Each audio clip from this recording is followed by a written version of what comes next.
자, 그러면 유럽의 이제 봉건제도 부분을 이제 할게요. 이 봉건제도 부분은 이제 시험 문제에 자주 나오는 테마거든요. 그래서 좀 자세히 볼 필요가 있는데, 자, 봉건제도는 큰 범위의 봉건제도와 그다음 그 좁은 범위의 봉건제도를 볼 수 있는데, 보통 이제 그 작은 범위의 이제 봉건제도는 넘버링 2번과 관련된 것이죠. 아니, 넘버링 2번. 그래서 국왕을 정점호에서 그 지배계급 기사 등 여러 계층으로 나눠져 있던 것을 유럽 특유의 봉건제도, 쌍무적 그 계약관계 봉건제도를 얘기를 하는 거죠. 그래서 이 작은 범위의 이제 봉건제도를 본 거고, 주로 그 종사제도예요. 종사제도. 그래서 이제 법제적인 측면에서 이제 보는 거고, 그 다음에 두 번째 봉건제도는 넓은 범위의 봉건제도인데, 첫 번째 케이스죠. 넘버 1번. 그래서 단순히 정치제도뿐만 아니라 정치제도와 연결되어 있는 사회경제적 제도, 장원제도까지 다 포함된 봉건제도를 얘기하는 거다. 넓은 범위의 봉건제도를. 근데 교과서나 뭐 통론에서는 대개 보면 1번을 이제 봉건제도 지칭해서 주종제도와 장원제도 이렇게 합쳐가지고 봉건제도로 이제 보고 있죠. 자, 그러면 봉건제도의 특성은 뭐냐? 정치적으로는 지방분권적 성격이다. 그리고 사회경제적으로는 장원제고, 군사적으로는 주종관계, 종사제도를 바탕한 주종관계다. 이렇게 이제 볼 수가 있고요. 봉건제도의 성립 배경은 그 9세기 때부터 형성됐어요. 9세기 때 그 당시 이제 상황을 보면 내부적으로는 프랑크 왕국이 분열돼 있었죠. 그리고 거기다 이제 외부적으로는 이민족들이 쳐들어와요. 그래갖고 그때 쳐들어왔던 이민족 중에 대표적인 것이 노르만족들이죠. 노르만족들이 이제 쳐들어오고, 그 다음에 또 하나가 그 동부 유럽 쪽으로 마자르족이 쳐들어오고요.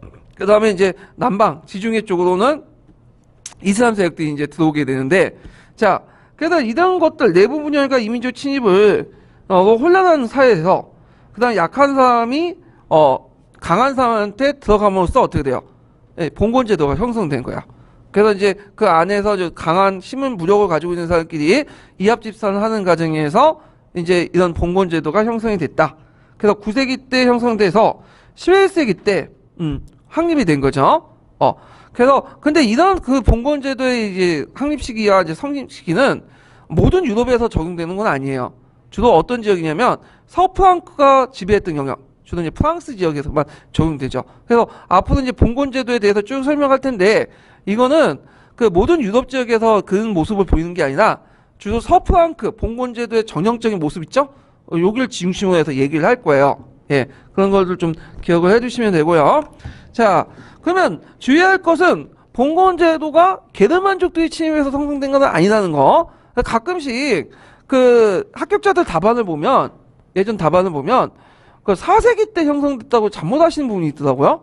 절대 아니에요. 그거는 9세기 때 형성된 거야. 9세기 때. 자, 그러면 이제 봉건제도의 이제 기원도 보죠. 크게 기원을 이제 로마설과 게르만설 이렇게 이제 보고 있는데, 자, 그거 보면 이제 주종관계에서 요번에 시험 문제 나왔던 게 뭐냐면 로마적 요소로서 크레이테이지가 있어요. 크레이테이지. 예, 그건 이제 앞 시간에 설명했으니까 넘어가고요.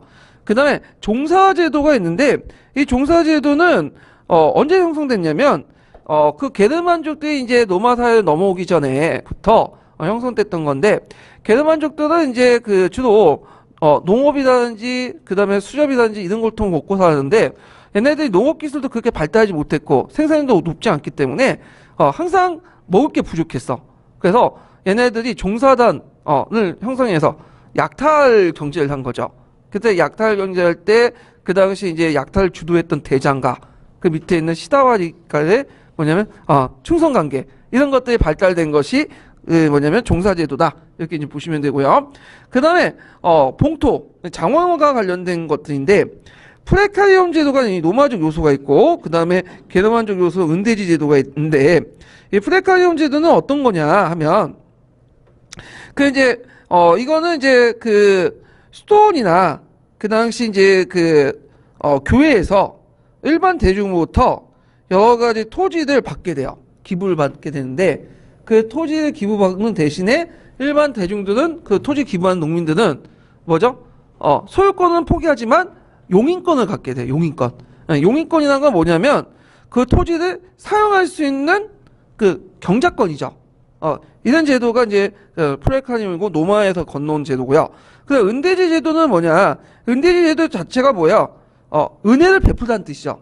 원래는 이게 노마적 요소, 노마에서 출발했어요. 노마에서. 그래서 이 노마에서 그 당시 이제 그 당시 이제 뭐냐면 노마 황제가 여러 사람들에게 땅을 나눠주면서 뭐냐면 은혜를 베푸는 그런 땅을 주는 그런 제도가 은대지 제도거든요. 근데 이거를 게르만 제도, 게르만으로 이렇게 제도 이제 받아들인 사람이 누구냐면 그 뭐냐면 카르스 마르테이죠. 예. 그래서 카르스 마르테가 시작된 게 은대지 제도예요. 그럼 카르스 마르테가 왜 은대지 제도를 이제 확대 발전시켰냐면 그 당시에 이제 그 카르스 마르테의 업적이 뭐예요? 뚜르포아테의 전투에서 누굴 격파했죠? 이슬람 세력을 격파했죠. 그때 이제 이슬람 격파할 때 크게 기여한 게 기마대예요. 기마병. 근데 이 기마병 같은 경우에는 뭐냐면 그냥 양성하는 게 아니죠. 뭐죠? 오랜 시간 동안 훈련을 통해 양성되는 거잖아요. 그 다음에 나름대로 경제적인 조건이 필요하고. 그래갖고 그 당시 이제 마르테는 기병의 필요성을 느끼고 그 기병을 육성하기 위해서 그 당시 그 기병들에게 그 왕령지를 나눠줬어요. 토지를. 토지가 부족할 경우에는 교회 토지를 이제 뭐냐면 나눠줬는데 이때 이제 토지는 그 교회 토지 같은 경우에는 완전 소유권을 주는 건 아니고 용인권을 준 거죠. 그래서 이제 기병들을 양성시키려고 줬던 건데 이런 것들이 나중에 주종제도와 결합돼갖고 뭐죠? 장원제의 기원이 됐던 제도야. 예. 그래서 이제 게르만적 요소와 그 다음에 로마적 요소가 혼재돼 있다. 근데 약간 이제 여기서 주의할 거는 은대지 제도 같은 경우는 처음에는 노마에서 출발했지만 이걸 게르만사에 확대시킨 사람은 누구다? 카르스 마르테이다. 기병 양성을 위해서 했던 걸 좀 기억을 해두시면 될 것 같아요. 자, 그러면 이제 성립과 해체 시기도 이제 좀 기억을 해두겠죠. 성립은 몇 세기 때? 9세기 때 성립해서 10세기 말에서 11세기 때 그 뭐냐면 봉건제도가 정착이 됐고 14세기에서 15세기 때 뭐죠? 해체돼요. 14세기, 15세기. 그래서 이제 9세기에서 이제 11세기 때는 보통 고전장원제라고 해요. 장원제 측면에서. 11세기 이후부터 14세기, 15세기는 순수장원제라고 하죠. 예, 이렇게 장원제도 구분하는데 고전장원제와 순수장원제의 구분 기준은 뭘로 구분하는 거죠? 지대 납부를 어떻게 하냐. 그래서 고전장원제에서는 지대를 어떻게 납부해요? 농민들이 영주 직영지 가서 한 2, 3일 정도 일을 하죠. 노동지대를 내고. 근데 이제 순수장원제에서는 뭘로? 농민 보유지가 이제 영주 직영지가 농민 보유지 넘어가죠. 그러면서 그 대신에 그 생산물 지대라든지 그 다음에 이제 뭐냐면 화폐지대를 납부하죠. 그러면서 이제 하는 거죠. 그래서 고전장원제면 클래시컬. 그러니까 원래 그 고전적인 내용의 그 장원제고. 그래서 우리가 보통 이제 장원제 이렇게 모습을 그릴 때 이게 고전장원제 얘기를 하는 거고 순수장원제는 경제 외적인 관계 약화되고 무슨 관계죠? 경제적 관계, 순수한 경제적 관계가 이제 좀 강화되면서 순수장원제라는 이렇게 명칭이 붙여지게 되는데 이런 내용들 좀 보시면 될 것 같아요. 자, 그래서 성립 시기, 그 다음에 그러니까 정착된 시기, 해체된 시기, 요거 예전에 한번 객관식 기출문제 때 물어봤거든요. 좀 구분을 해보시고. 자, 그러면 지금도 보면 이제 봉건제도라고 하잖아. 우리나라도 엄밀히만 봉건제도가 있어요, 없어요? 우리나라는 없죠. 그럼에도 우리나라는 봉건적이라는 말을 많이 써. 요때 봉건의 의미가 뭘까요? 여기 이때 봉건은 어떤 제도로서 봉건이 아니라 토지를 바탕으로 한 지주존호제나 어떤 그 위계적인 어떤 서열관 등등 이런 관계들을 말을 하는 거예요. 그래서 우리나라에서는 봉건제라는 의미가 없어요. 봉건제도라는 의미가 없고 제도상 봉건제가 없고 그래서 여기서 봉건적이라는 건 예전에 정근대 시대 때 어떤 토지를 매기는 지배 피지배 관계 거기에 파생된 여러 가지 의식이나 문화나 이런 것들을 그냥 보통 봉건적이라고 얘기하는 거죠. 그래서 좀 구분할 필요가 있고요. 자, 봉건제의 구조는 아까 얘기했던 상부 구조는 뭐죠? 주종관계를 바탕으로 한 지배층 간의 쌍무적 계약관계야. 서로 간에 의무와 권리를 행하지 않으면 어떻게 돼요? 그 관계가 계약이 깨지게 되죠. 예. 그래서 이제 왕과 영주와 기사 이런 것들의 관계가 이제 주종 관계고요. 이거는 쌍무적 계약 관계와 그 준하나 봉건제가 좀 차이가 있죠. 준하의 봉건제는 뭐예요? 종법을 바탕으로 한쪽 봉건제도죠. 나중에 설명하겠지만. 그래서 일본의 봉건제도는 중앙집권적 봉건제도, 에도 막부 때. 에도 막부 전에는 지방분권적 봉건제도. 근데 보통 그 일본의 봉건제도 얘기하면 에도 막부를 얘기하니까 이렇게 이제 보시면 되고, 하부고조는 장원제도죠. 그래서 영주하고 농노 간의 관계, 지배 예속 관계죠. 이거는요, 일방적인 지배 예속 관계였다. 이렇게 이제 보시면 되고요. 자, 그 다음에 주종 관계를 보죠. 이제 상부구조, 주종제. 자, 그 주종 관계를 이제 보면 이게 되게 이제 그 피라미드식 계층제로 되어 있어요. 네, 그래서 이제 왕을 정점으로 해서 밑에 이제 대제후, 중소제후, 그다음 말단 기사들 이렇게 있는데, 자, 개념을 보면 기사가 자기보다 심생 기사를 주군으로 세우고 섬기고 충성을 맹세하고, 그리고 군역을 비롯한 봉사와 조력을 제공하고 하는 대신에 주군은 이들 봉신을 삼고 봉투를 나눠줘요. 그래서 서로 권리와 의무 관계가 있다. 그래서 계약을 맺고 쌍무적 계약 관계를 통해 하고, 만약에 서로 간의 의무를 불행시 때는 어떻게, 불행시 때는, 불이행시는 파기가 가능하다. 그리고 이거는 엄숙한 의식을 통해서 확인해요. 신선을 통해서, 충성서약을 통해서 확인을 하죠. 충성서약을 하지 않으면 어떻게, 이게 성립이 안 돼요. 자, 그러면 주군의 의무와 봉군의 의무가, 봉신의 의무가 뭔지 보면, 주군의 의무는 일단은 봉토 수요가 제일 중요해요. 그래서 봉신을 보호하고 부양하고 봉토를 수여해야 된다. 정치 법적인 보호를 하고, 그다음 봉신의 의무는 보면 되게 많아요. 주군에게 조력과 봉사를 하고 군역의 업무를 하고 조언을 해주고 부조를 해주죠. 그래서 기사를 선임하거나 장령을 교dom하거나 주군이 포로가 됐을 경우에 몸값을 지불하거나, 그다음에 주군의 상속세를 보충해주고 숙소를 제공하는 의무가 있어요. 그러니까 봉신의 의무와 그다음에 주군의 의무 중에 어느 게 더 많죠? 봉신의 의무가 더 많죠. 예. 그런 여러 가지 의무들이 있다. 자, 그래서 있는데, 그럼 여기에서 한번 더 살펴볼 게 뭐냐면, 자, 이런 관계가 있는데, 예를 들어 가지고, 그, 봉토를 받은 가신들이 이제 그 한 주군한테만 받는 게 아니라, 여러 주군한테 받거든요. 그러니까 이제, 한 명이 그 주군한테만 그 받는 게 아니라 여러 주군들한테 받는 경우가 많아요. 그럴 경우에 이제 어떤 문제점이 생기냐면, A주군과 B주군이 있는데 A주군과 B주군이 싸울 경우에는 어떻게 해결하냐. 이거 좀 문제죠. 어떤 편을 들어야 되냐. 그때 이제 계약을 맺을 때 1순위와 2순위 다 정해요. 그래서 그 계약에 따라 행동하죠. 그래서 1순위와 2순위 그 주군이 싸울 때는 1순위 주군한테 붙어갖고 싸우는 거예요. 자, 그래갖고 있고, 그 다음에 또 어떤 경우가 있냐면, 이런 경우가 있어요. 그 예를 들어갖고 이제 자기가 왕이면서 다른 나라 왕에 가서 봉신이 되는 경우가 있거든요. 그 대표적인 왕이 뭐냐, 잉글랜드 왕이죠. 잉글랜드 왕은 이제 노르만 왕조나 플랜테지네트 왕조는 원래 프랑스에서 건너온 왕조잖아요. 그래서 프랑스에 자기 영토가 있으면서 잉글랜드도 이제 자기가 통치하는 거야. 그래서 이 사람은 지가 잉글랜드 왕이면서 또 어떤 역할을 하냐면 프랑스의 봉신이 되는 거죠.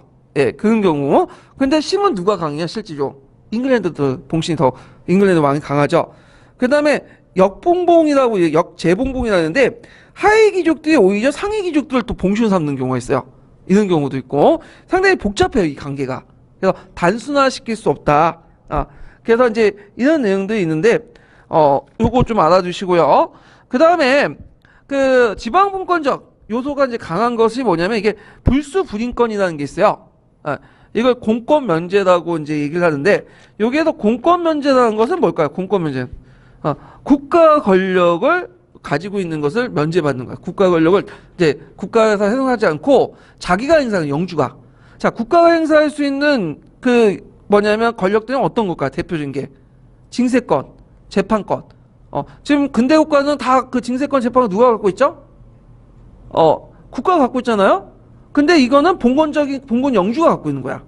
그래서 이제 지방 봉건적인 이제 성격이 강한데, 그래서 이제 그 지방 영주가 봉토 내에 있는 재판권과 조세징수권을 갖게 돼요.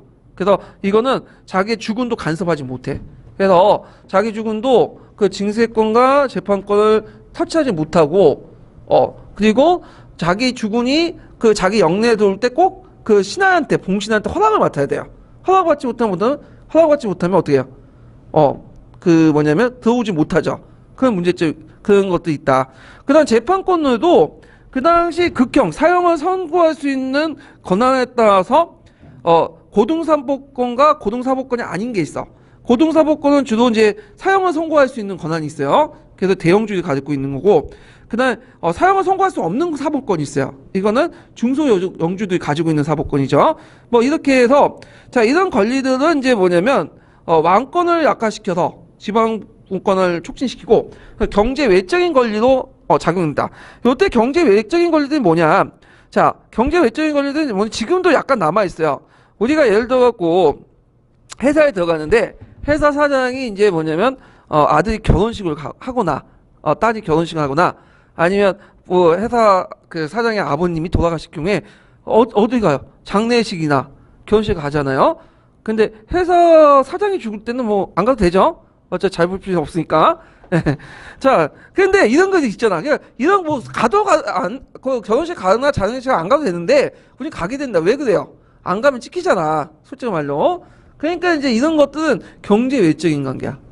그래서 경제적 관계와 별도로 거기에 파생된 경제 외적인 관계 지금도 존재하지만 그 당시에는 상당히 많았어. 경제 외적인 관계가. 그러니까 이제 영주하고 농노의 관계는 경제적 관계 기본적으로 이들은. 그러니까 영주는 땅을 빌려주고 농노는 땅을 빌리는 관계잖아요. 그래서 임대인과 임차인의 관계에 불과하고 그러면 경제적 관계면 그냥 지대만 납부하면 끝나는 건데 그게 아니라 뭐죠? 이거 관계는 기본적으로 깔고 그 외에 여러 가지 경제적 관계, 경제 외적인 관계가 있어요.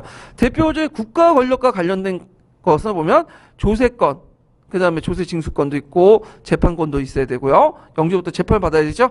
그 다음에 두 번째로는 또 뭐냐면 부역도 동원돼야 되고 그 다음에 그 자기 텃밭에 있는 여러 가지 헌물도 공납을 갖다 바쳐야 되고 그 다음에 시설물도 어떻게 해요? 강제로 사용돼야 되고 이런 경제 외적인 관계들이 있다. 근데 이제 나중에 이제 11세기 이후부터 장원제가 해체돼 나가고 그 다음에 국가 권력이 강해지면서 이제는 경제 외적인 관계들이 어떻게 돼요? 하나하나 파괴되고 다 어디도 흡수 통합되죠? 중앙정부도 흡수 통합이 돼버리죠. 예. 그리고 그 예전에 있었던 경제 외적 관계 중에 부역 동원권이니 뭐 이런 것들 헌물 납부나 이런 것들은 다 이제 뭐냐면 금납화돼버려. 그래서 우리가 이제 지대도 금납화됐다고 했지만 이것도 지대 그 금납화돼요. 그래서 하나도 이렇게 통합이 되고 그런 거죠. 이건 나중에 좀 얘기를 하는데 자, 그런 경제 외적인 관계의 어떤 바탕이 된다. 자, 그 다음 장원제도를 보자. 자, 장원제도는 이제 그 하부구조를 얘기하는 건데 영주와 농노 간의 관계죠. 영주와 농노의 지배 예속 관계를 토대로 자급자족 관계인데 장원은 영주의 봉투를 한 개 또는 여러 개의 경작 단위로 분할되는 것이 장원이라고 해요. 그래서 그 장원의 구조를 보면 자급자족 총납고동체로 가지고 있는데 중심부에는 영주관과 각종 시설이 있어. 영주에 성이 있어요. 그래갖고 평상시에는 영주가 살거나 영주의 대진이 거기 살다가 전쟁이 날 때는 어떻게 외적이 침입할 때는 거기에 농민들이 피신하는 공간이 이제 그곳이고요. 그 다음에 그 장원의 구조에서 또 보면 경작지인데 경작지는 이제 세 개로 나눠볼 수가 있죠. 그래서 영주 직영지가 있고 그 다음에 망스라고 부르는 농민 보유지가 있고요. 그 다음 공유지가 있어. 이 공유지는 모든 사람들이 사용할 수 있는 것들인데 나중에 이제 순수장원제가 넘어가면서 영주 직영지가 어디로 흡수통합되죠? 농민 보유지도 이제 흡수통합이 되죠. 그래서 이제 이런 것들을 이제 했다. 그래서 기존의 총약토지를 이용해서 대토지 경영을 이용하는 것들 이제 했는데 대개 장원에는 한 개의 촌락으로 구성이 됐다는 거야. 촌락으로. 근데 이 촌락이 형성될 때는 중세시대 전반이라고 보시면 안 되고 11세기 정도? 삼포제가 어느 정도 형성될 때 촌락을 형성이 됐다. 왜냐면 그전에는 촌락이 형성이 안 됐어요. 왜냐면 이게 계속 이동식 농법을 했기 때문에 이동식 농법 요게 지역이 고갈되면 어떻게 되죠? 다른 데 계속 이동을 해야 되잖아요. 그래서 촌락이 형성이 되지 않았는데 11세기 이후부터 이제 삼포제가 정착이 되면서 촌락이 형성되고 거기에 이제 교회가 성립되고 그런 거죠. 그러니까 교회나 국가 입장 올 때는 농민들이 이동하는 것보다는 뭐죠? 한 곳에 정착하는 게 좋겠죠. 통제하기도 좋고 교회 조직도 널리 확산될 수 있고 그래서 이제 촌락 만들기 뭐 이런 것들을 이제 하고 그랬는데 자 그러면 경작 방식을 이제 볼게요. 경작 방식은 2포제 처음에 2포제였는데 나중에 3포제로 바뀌죠. 그래서 이제 3포제는 이제 일단 예전에 농마 시대 때의 그 경작 방식이었는데 한동안 잊혀졌다가 11세기 이후부터 정착이 되는데, 삼포제는 뭐야? 삼포제는 경작지를 세 개로 나누죠. 뭘로 나누죠? 후경지, 그 다음에 춘경지, 그 다음에 추경지로 나누죠. 그래갖고 이제 3분의 1은 후한지, 그 다음 3분의 1은 추경지, 3분의 1은 춘경지로 나누는데, 3분의 1, 그 추경지는 뭐냐 하면, 가을의 파종에서 초여름에 수확할 수 있는 거, 작물을 이제 재배를 했다. 가을에 파종해갖고 이제 초여름에 그 수확할 수 있는 작물들을 재배를 했고요. 주로 이제 대표적인 게 기리 같은 거, 기리. 그 말들이 먹는 거 있죠. 사육할 때. 그 다음에 이제 춘경지는 봄에 뿌렸다가 늦봄에 뿌렸다가 8, 9월 달에 파종할 수 있는 작물도 있죠. 이건 뜨는데 주로 이제 많이 작물했던 것이 밀, 주식이었던 이런 것들을 했고요. 그래서 이렇게 윤작을 하죠. 윤작 돌려가면서. 그 윤작법인데 윤작법은 상당히 좋아요. 왜냐하면 그 한 곳에 한 작물 작물을 재배하는 것보다는 여러 작물 돌려가면서 재배하는 것이 지적 고갈의 방지에 되게 좋거든요. 자, 이런 것들을 했다. 그 다음에 또 하나가 이제 뭐냐면 혼재지인데, 혼재지는 뭐냐면, 자, 농민들의 땅을 이제 분배를 하잖아요. 보유지를 분배할 때 그 같은 장원 안에서도 어떤 곳은 지적이 약한 곳이 있고 별로 땅이 좋지도 않은 곳도 있고 어떤 거는 땅이 좋을 때가 있죠. 그러면 어떤 농민들은 땅을 좋은 데는 몰아서 주고 어떤 농민들에게 땅을 그 뭐냐면 좋은 나쁜 데 주면 이게 별로 안 좋아. 왜냐면 이제 농촌 공동체 안이기 때문에 이게 똑같이 나눠줘야 되거든. 나중엔 촌락이 많이 많으니까, 갈등이 많으니까. 그러면 나눠줄 때 A곳, 그러니까 지적이 좋은 데를 한 사람한테 물려주는 게 아니라 여러 사람한테 또 나눠주고, 똑같이 또 지적이 나쁜 곳은 또 여러 사람 나눠주고. 그러니까 땅이 경작지가 어떻게 분할되죠. A가 그 경작자가 있으면 한 곳에 집중되는 게 아니라 여기 한 개 있고 자기 땅에 여기 한 개 있고 이렇게 분할돼. 이런 식으로 혼재지다. 그래서 지조를 통해서 지조를 기준으로 해갖고 이렇게 나는데, 이 지조라는 건 뭐냐면 그 만이나 소가 한번 이게 경작 가지를 하고 돌아오서 다시 한번 가지하는 그 넓이가 한 1지조가 되거든요. 이 지조별로 각각 그 뭐냐면 장원 안에서 경작지 비옥도에 따라 이렇게 나눠서 이렇게 경작하도록 하는 것이 혼재지예요. 혼재지. 그러니까 이게 상당히 불편해. 평등 측면에서는 좋을 텐데 한 곳에 자기가 경작할 수 없잖아요. 돌아다니면 경작을 내잖아. 그래서 나중에 이런 간섭들이 계속 남아 있었어요. 그래갖고 그 저기 중세 시대 때 이제 이런 간섭들이 남아서 나중에 그 땅을 보면 그냥 자기 땅에 띄엄띄엄 있는 거야. 그래서 나중에 이제 그 영국에서 제2차 인크루즈 운동할 때 이렇게 점재되어 있는 땅들을 한 곳에 합치게 되죠. 그래서 소유지를 이제 서로 비슷한 땅끼리 합치고 교환하고 그런 과정에 법이 필요하잖아요. 그래서 제2차 인크루즈 운동 때 이제 그런 것을 이제 법을 통과시켜서 위에가 주도로 해갖고 이제 한 건데, 이건 나중에 좀 설명하고. 자, 그 다음에 또 하나가 뭐냐면 개방경작제가 있어요. 개방경작제는 뭐냐면 그냥 울타리 없이 하는 거야. 이거는 우리의 입장 볼 땐 당연한 건데, 왜냐면 우리는 시골에 가보면 논밭이 다 트여져 있잖아. 일단은 뭐 울타리가 없죠. 근데 영국이나 그런데 이제 보면 16세기 넘어가면 인크로즈 운동 아시죠? 그래갖고 자기 농지들 뭐예요? 이게 울타리 치잖아요. 그러니까 이제 이것이 일반화된 거야, 유럽에서는. 그러니까 지금 유럽인들 입장 볼 때는 울타리 없이 그냥 뭐냐면 농사 짓는 게 좀 신기한 거 봐. 그래서 이걸 개방 경작을 하는 거예요. 자, 그 다음에 또 하나가 뭐냐면, 자, 농민 간의 공동 경작이나 이런 것들, 그 개방 경작, 이렇게 잠깐만요. 농민들의 개방 경작은 앞에 있는 건데, 요걸 하고 있는데, 이렇게 이제 있고, 그 다음에 경작 강제를 하거나 소농 경영을 바탕으로 하거나. 근데 앞에 이게 있네. 뒤에 있는 걸 좀 지우세요, 이거. 네, 또 있는 건데, 자, 소농 뭐냐면 이렇게 하거나 소농 경영을 바탕으로 해서 토지 경영 인의 정통 간섭을 통해서 시행했다. 그래갖고 여기 좀 약간 잘못된 게 뭐냐면 개방 경작이 있고 경작 강제를 이렇게 지우고 이렇게 따옴표를 해놓으세요. 다른 개념이에요. 네. 개방 경작제는 그거고 그 다음에 경작 강제는 또 다른 거예요. 네. 공동 그 경작하고 관련돼 있어요. 그래갖고 그 농사를 지을 때 소농 경영을 하고 있지만 필요할 때는 뭐냐면 또 집단별 농사를 지어요. 그래서 수확기나 파종기 같은 경우에 많은 노동력이 필요할 때는 이렇게 하고, 또 그러다 보니까 자기가 짓고 싶은 작물대로 짓는 게 아니에요. 그래서 마을 공동체 간섭에 따라서 정해져 있는 거죠. 이걸 이제 강제로 이제 뭐냐면 짓는 그 경작 강제라고 얘기하거든요. 그래서 그건 뭐냐면 토지의 농업 생산량이 낮기 때문인 거죠.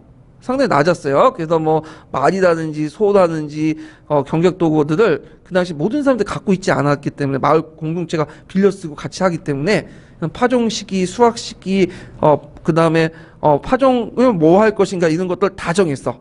마을 간섭법에 따라서. 자, 그 다음에 이제 지대의 변화를 좀 볼게요. 자, 아까 얘기한 것처럼 지대는 이제 고전적 장원제에서는 기본적으로 무슨 지대죠?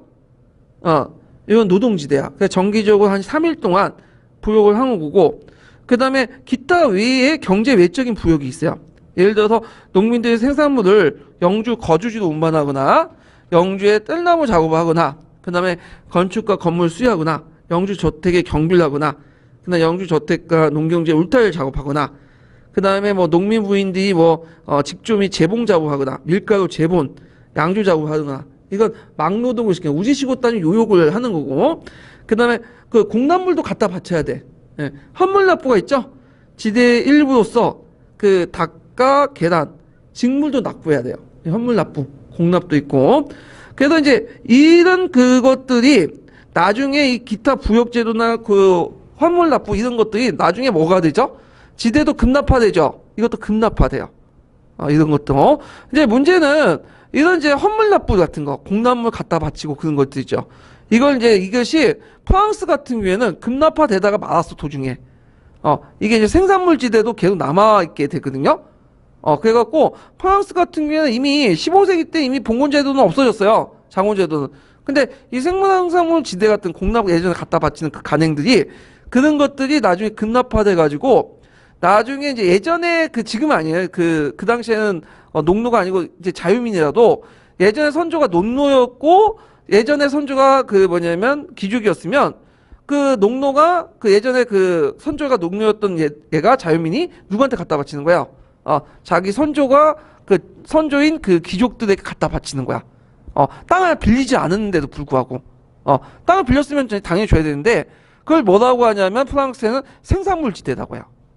이거는 봉건제가 해체됨에도 불구하고 봉건제 유산이 계속 남아있는 거죠. 예. 근데 이 생산물 지대 징수권을 나중에 이것도 사고 팔 수 되니까 이거 누가 많이 갖게 되냐면 부르주아들이 갖게 되는 거야. 이게 부르주아 입장부터 이게 뭐가 되는 거야? 사유재산이 되잖아요. 그러니까 사유재산도 그걸 가져가려면 뭐야? 정당한 대가를 지불해야 되겠죠. 그래서 이제 국민의회 때는 뭐라고 해요? 이런 그것도 생산물 지대도 봉건적 공납도 이건 사고 파는 대사기를 해라. 그래서 생산물 유상 폐지를 주장하죠. 생산물 지대에. 나중에 좀 얘기를 할게요. 그래서 거기에 나오는 헌물납부 부분은 프랑스 같은 경우에 계속 남아있었다. 생산물 지대라는 이름으로 여기에 나오는데, 자, 뭐 이런 것도 있고, 의회는, 자, 영주가 이제 자연경제 조건 속에서 이제 장원을 중시로 자급자족 체제를 유지하고, 농민으로부터 작업생활에 필요한 물자, 노역을 증발했다. 이렇게 이제 보시면 되겠죠. 그 다음에 이제 앞에 넘어서, 이런 나중에 노동지대가 헌물지대, 화폐지대로 이제 바뀌게 되죠. 이걸 이제 무슨 장원제라고 했죠? 순수장원제라고 그 과정에서 직영지가 소멸되고 보유지가 확대됐다. 농민 보유지가. 그 순수장원제 넘어갔던 거 배경에는 상품화폐 경제 발달도 있어요. 네. 상품화폐 경제가 발달되니까 이제 더 이상 이제 노동보다는 생산물이나 화폐를 받아는 게 영주 입장은 편한 거예요. 그래서 그걸 받아가고 시장에서 이제 자기가 원하는 물건도 사고 그러니까 그렇고. 자, 하여튼 이런 내용들 좀 기억을 해두시고. 자, 농노를 볼게요, 농노. 자, 농노는 기원이 되게 다양한 경로에서 이제 나오게 되는데, 일단 기본적으로 콜로누스 후손일 거다. 그 다음에 몰락한 게르만 자유민 후손들. 그 다음에 이거 약간 편집이 잘못됐는데, 해방노예 출신들. 이렇게 이제, 구성이 됐죠. 그래서 예속 신분이죠, 이들은. 그러니까 노예는 아니에요. 농민하고 노예의 중간 정도 이렇게, 존재인데, 그래서 앞글자 따라서 농노라고 이제 얘기하죠. 자, 그래서 예속 신분으로서 이제 거주 이전의 자유나 직업 선택의 자유가 없고요. 농노의 이제 부담을 보면 이제 영주에게 부여하는 노동지대. 그 다음에 공남, 생산물지대. 요때 생산물지대는 뒤에 헌물지대하고 좀 다른 거야, 이거는요. 예. 요거는 그냥 우리가 이제 공납을 갖다 바치는 것처럼 자기가 텃밭에 일하는 뭐 생산물이나 여러 가지 특산물도 갖다 바치는 제도야. 예. 그 다음에 이제 그 잡세, 뭐 인두세, 사망세, 혼인세, 시설 사용료, 통행세, 수세, 도로 유지세 등을 납부하고 영주의 재판을 받고 또 부역에 동원당하는 그런 것들이죠. 그리고 어떤 건 심하게 초약권도 가지고 있었다. 초약권은 뭐냐면 그 신부가 하룻밤 영주가 자는 거야. 첫날밤을. 예. 근데 이게 문서에는 명시돼 있는데 실제로 이걸 잤는지 안 잤는지 몰라. 구체적인 관련된 사료가 없어요.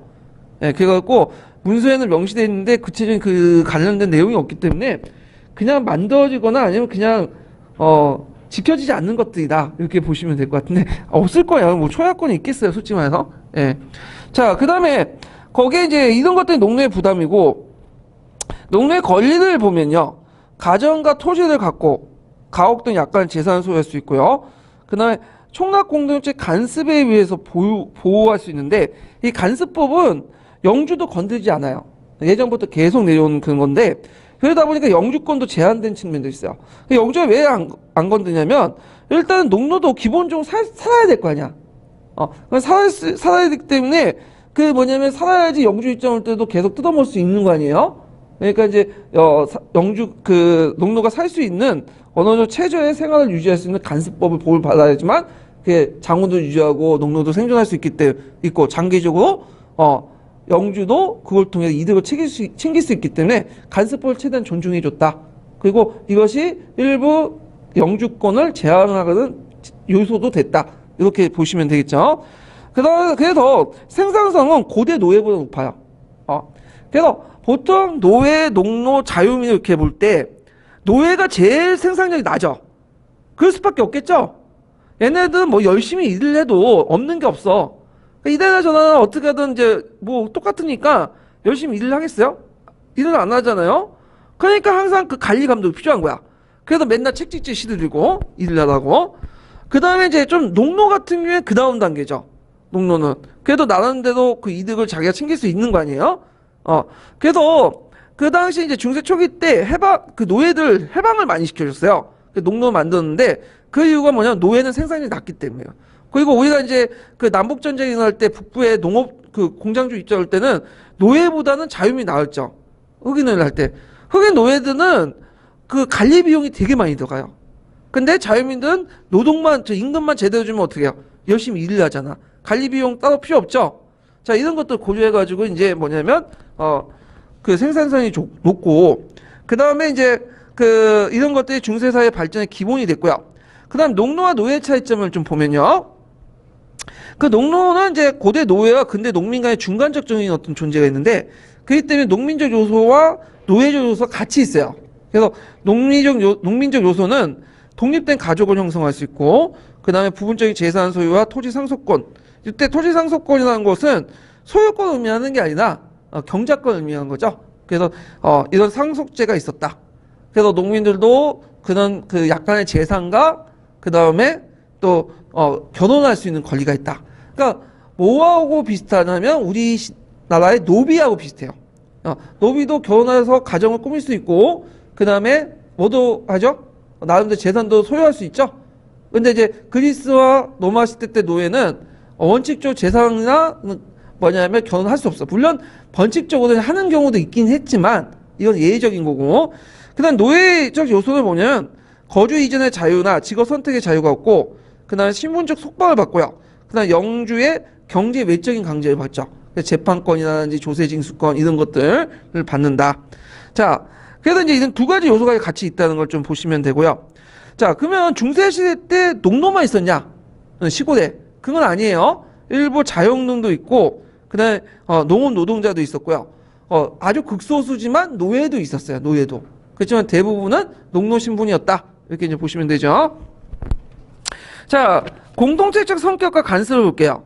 자, 이게 이제 그 당시에 농업 생산이 너무 낮았기 때문에 이 농기구나 소나 말이나 이런 것들이 그 뭐냐면 마을 공동체를 소유하는 경우가 많기 때문에 개별 경작이 안 돼요. 소농 경영 중심이면 개별 경작이 안 돼. 그렇기 때문에 그 뭐냐면 마을 공동체 간섭이나 규범에 상당히 받게 되거든요. 그래갖고 이제 경작지에 재배한 곡식의 종류나 파종이나 수확 시기 때 이런 농업 경영 규제가 있었다. 강제 규정이. 이거는 유럽뿐만 아니라 그 우리나라나 뭐 그 중국도 그렇죠. 그래서 철기 이전에는 우리가 이제 공동 경작을 냈잖아요. 농업 생산이 낮다 보니까 개별 경작으로 넘어간 것은 철기가 일반화되면서 철제 농업이 일반화돼서 농업 생산이 올라갈 때죠. 그런 거와 연상시켜서 이제 보시면 되고요. 자, 그 다음에 그 공동체적 권리를 좀 볼게요. 자, 공동체 권리 보면 낙수권이 있어. 네. 낙수권이라는 건 뭐냐? 이거는 수확이 끝나면 이삭을 줄 수 있는 권리예요. 이삭을 줄 수 있는 권리가 이제 있고, 방목권은 이제 가축을 방목할 수 있는 권리가 있죠. 공유지에. 그 다음에, 총락의 목장이나 목축을 공동 이용하거나, 그 다음 땔감을 마련하거나, 그냥 소택지, 작은 호수에서 고기잡이를 하거나, 이탄 채집권이 있는데, 이탄 채집권은 뭐냐면, 보면 이제 거기 간혹가다 곳곳에 석탄이 있어요, 석탄. 네, 석탄을 줄 수 있는 권리가 있어. 그래서 그 당시에는 목재를 주로 이제 많이 사용했기 때문에 연료로서 석탄이 되게 많았어요. 뭐냐면 땅에. 그래서 보이는데 석탄이 있어서 석탄을 많이 좀 줄 수 있는 권리가 있는데, 근데 석탄 잘 안 썼어, 그 당시. 왜냐면 석탄은 떼면 뭐가 있어요? 연기가 심하잖아. 그래서 석탄보다는 나무를 이제 땔감을 쓰는데, 그게 이제 나중에 이제 경작지가 늘어나고, 그래서 이제 산림지가 줄어들면서 이게 목탄 가격이 올라가거든요. 목재 가격이. 그러다 보니까 이제 다시 이제 석탄이 가격 비용이 좀 싸니까 석탄을 많이 사용하게 되죠. 그러면서 이제 나중에 석탄은 예전에는 천지에 다 깔려 있는데 사람들이 주우면 쓰면 되거든요. 근데 석탄이 이제 없어지게 돼요. 이제 눈에 보이는 석탄이. 그러니까 계속 어떻게 돼? 땅을 파게 되는 거죠. 땅을. 계속 땅을 파. 그래서 막장까지 땅을 파죠. 끝까지 저기. 그래서 이제 있는데, 그때는 널려 깔려 있는 게, 노천에 깔려 있는 게 석탄이었다. 이렇게 이제 보시면 되고요. 자, 이것은, 이 간습법은 그다음에 영주제보다 총락 공동체에서 이제 출발했고, 일부 영주권도 제한을 했다. 그래서 장원 전체 운영 간섭을 규제를 했다. 이런 것들 기억을 해 두시면 되고요. 의의를 보면, 의의보다는 이제 영향이나 뭐 그런 걸 이제 볼 수가 있는데, 성격으로 이제 곤치시면 되겠네, 성격을. 성격, 영향, 의의보다는 이게 좀 보면, 잠깐만요. 이게 의의가 이제, 의의는 3번이 이제, 잠깐만, 좀 곤치시면 되는데, 의의가 맞지 않을까? 여기가 3번 기역이 3번으로 해놓고, 이건 의의가 아니라 성격을 보시면 되고, 4번은 럼번이 니은 있죠? 니은은 붕괴 가정, 이렇게 쓰시면 될 것 같아요. 그래야지 맞아요. 의의보다는. 자, 일단은 이제 이게 공동체 규제와 장원의 간섭은 개인의 자발성, 창조성, 자유경제를 배제해요. 그래서 봉건사의 정적인 것들을 강조했다. 그래서 항상 예전부터 내렸던 것이기 때문에, 간섭이기 때문에 계속 지켜야 된다. 그러면 이 과정에서 무슨 발전이 있겠어? 없겠죠. 그러니까 근대사에 넘어가면서 당연히 이런 것도 영주권도 붕괴되지만 이런 봉건제 간섭, 공동체 간섭도 붕괴될 수밖에 없는 거죠. 이런 것도 이제 같이 이해를 해주시면 될 것 같아요. 그래서 그걸 3번을 의의가 아니라 지우시고 거기에 이제 기역을 성격, 3번을 넘버링 3번을 기억을 하고 니은을 4번에서 붕괴 이렇게 쓰시면 될 것 같아요. 자, 그래가지고 이제 이런 것들이 있으니까 좀 기억을 해두시고 게르만법으로 넘어가죠. 게르만법으로 넘어가기 전에 잠깐만요. 저기 형성평가 문제 풀어볼게요.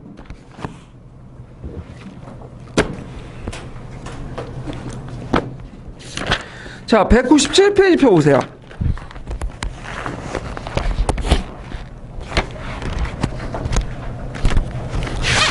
자, 197페이지 1번 문제 볼까요?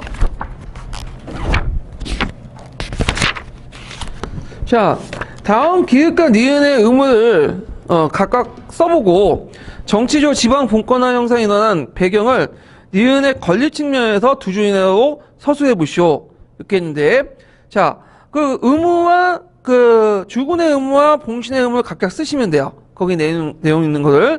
그냥 지방 분권화 형상 중에 하나가 불수 분인권이죠. 그래서 징세권이나 재판권 이런 것들이 영주한테 갖고 있죠. 그래서 오늘날 국가 권력이 갖고 있는 공권들을 그 당시 영주들이 가지고 있었다는 거, 이런 것들이 이제 지방 분권의 원인이 되는 거죠. 자, 그 다음에 뭐냐면 10번 문제 볼까요? 10번 문제가 어디 있냐면 207페이지.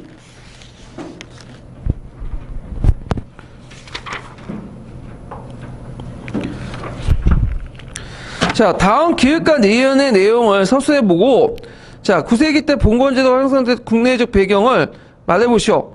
자, 여기 은대지 제도하고 종사제도가 있죠. 그래서 은대지 제도와 종사제도 내용을 쓰시면 되고, 자, 9세기 때 봉건제도가 형성된 국내적 배경이 뭘까요? 안으로는 프랑크 왕국이 분열됐고, 그 다음에 밖으로는 그 당시 노르만족인이, 그 다음 마자르족인이 2, 3세기들이 쳐들어왔기 때문이죠.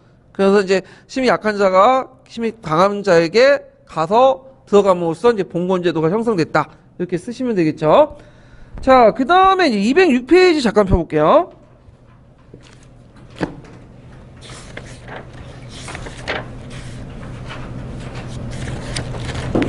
(206페이지) 몇 번 보시냐면요, 28번 문제 보세요. 28번.